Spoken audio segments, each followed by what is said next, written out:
नमस्कार प्रिय दोस्तों, सुरेन हिंदी क्लास में आज हम 50 हिंदी साहित्य के प्रश्न लेकर आए हैं जो कि पीएचडी प्रवेश परीक्षा का ओल्ड पेपर है। पीएचडी एंट्रेंस एग्ज़ाम है। हिंदी सब्जेक्ट के 50 प्रश्न हैं और प्रश्नों का स्तर थोड़ा सरल है, लेकिन प्रश्न जो है वो महत्वपूर्ण प्रश्न इसमें आए हुए हैं। पहले भाषा के साहित्य के भाषा के विकास से प्रश्न है कि भाषा का मूल रूप कौन सा है। तो भाषा का मूल रूप जो है वो मौखिक होता है। मौखिक बोली को कह सकते हैं हम। भाषा का मूल रूप बोली है। बोली क्या है? बोली मौखिक रूप है। दूसरा प्रश्न है कि आधुनिक भारतीय आर्य भाषाओं का विकास किससे हुआ। तो आधुनिक भारतीय आर्य भाषाओं का विकास अपभ्रंश से हुआ है। तीसरा प्रश्न है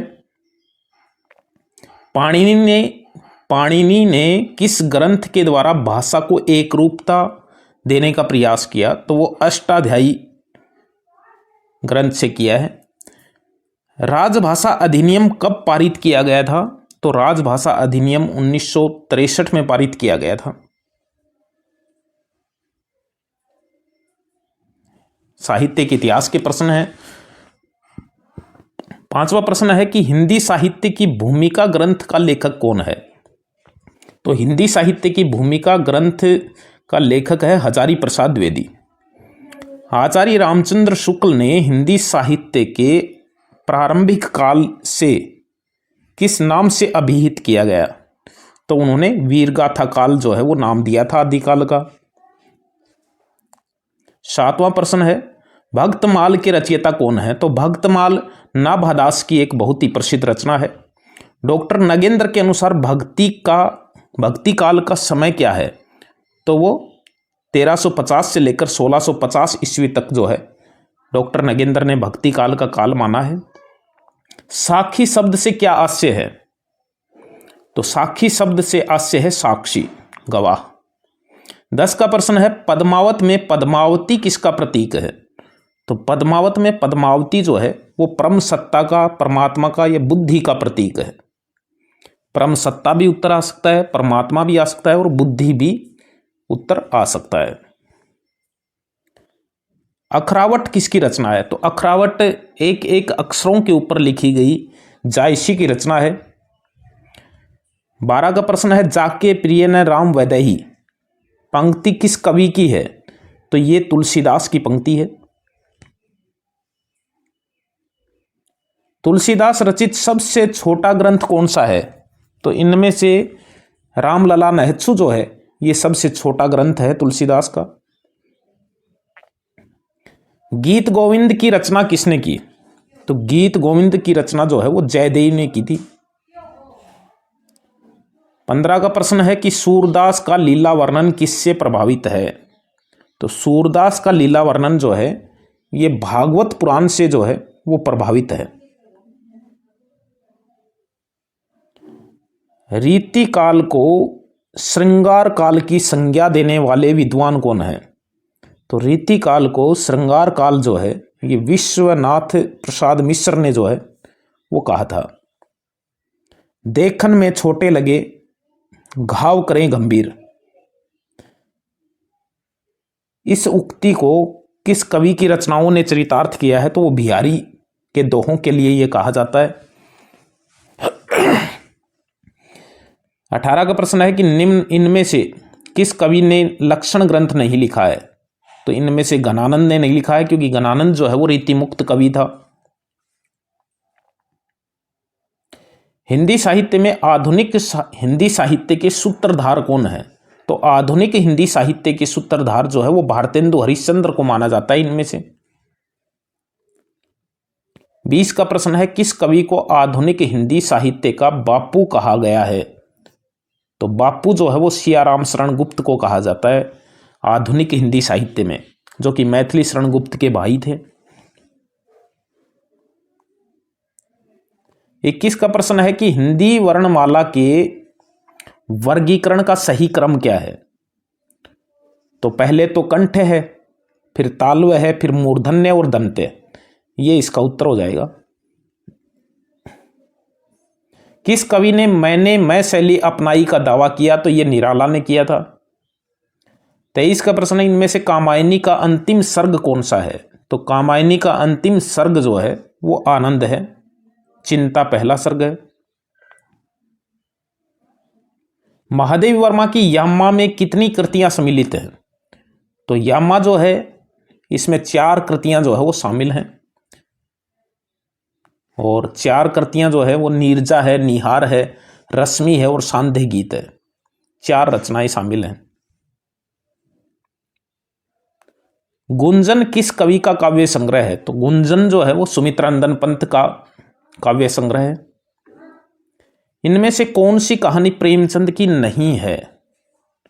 तो इनमें से आकाशदीप नहीं है, क्योंकि आकाशदीप जयशंकर प्रसाद की कहानी है।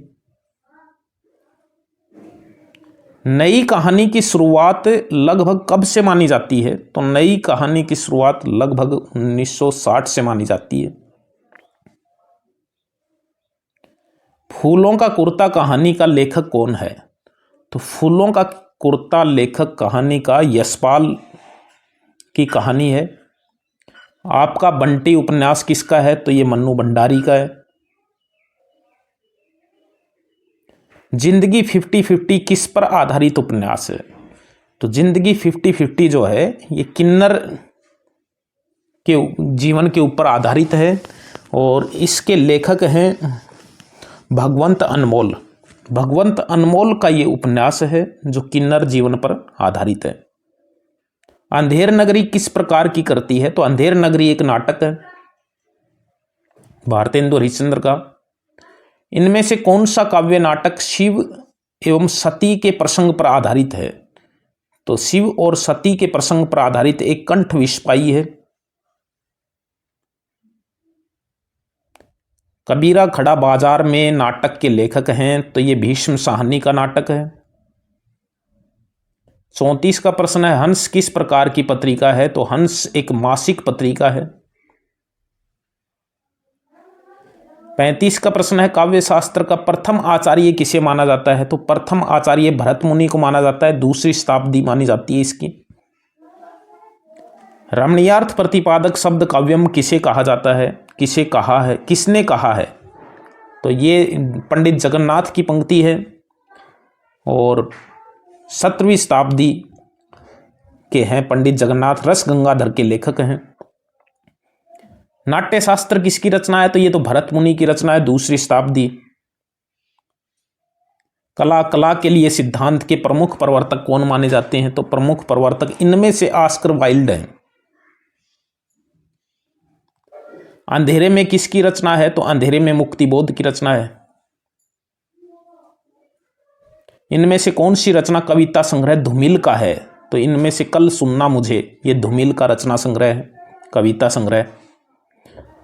सुमेलित कीजिए, कामायनी जयशंकर प्रसाद की, गीतिका निराला की है, वीणा सुमित्रानंदन पंत की है, और नीरजा महादेव वर्मा की रचना है। 42 का प्रश्न है, इनमें से कौन सा नाटक मोहन राकेश का नहीं है? तो समाधि नहीं है। समाधि जो है वो विष्णु प्रभाकर का नाटक है। एकांकी के जनक किसे माना जाता है? तो एकांकी का जनक उपेंद्र नाथ अस्क को माना, राम कुमार वर्मा को माना जाता है। हिंदी के पहले ज्ञानपीठ पुरस्कार के विजेता कौन है? तो वो सुमित्रानंदन पंत हैं, 1968 में इनको मिला था। कालक्रम के अनुसार निर्धारित कीजिए, पहले भारतेंदु, फिर द्विवेदी युग, नई कविता और समकालीन कविता। ये सही है।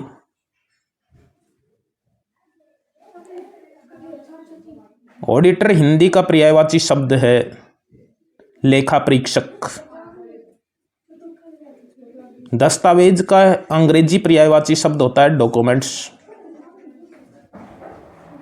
अशोक के फूल निबंध संग्रह किसका है? तो यह हजारी प्रसाद द्विवेदी का है। परीक्षा गुरु उपन्यास के लेखक कौन है? तो ये लाला श्रीनिवास दास है। अंग्रेजी ढंग पर लिखा गया हिंदी का पहला उपन्यास। और मुझे चांद चाहिए, ये उपन्यास है। किस विधा की रचना है? ये उपन्यास है सुरेंद्र वर्मा का, बहुत ही प्रसिद्ध उपन्यास है। तो ये कुल 50 प्रश्न थे। बाकी प्रश्न इसमें वैसे सब्जेक्टिव आए हुए हैं। तो फिर मिलेंगे अच्छे प्रश्नों के साथ, तब तक के लिए बाय।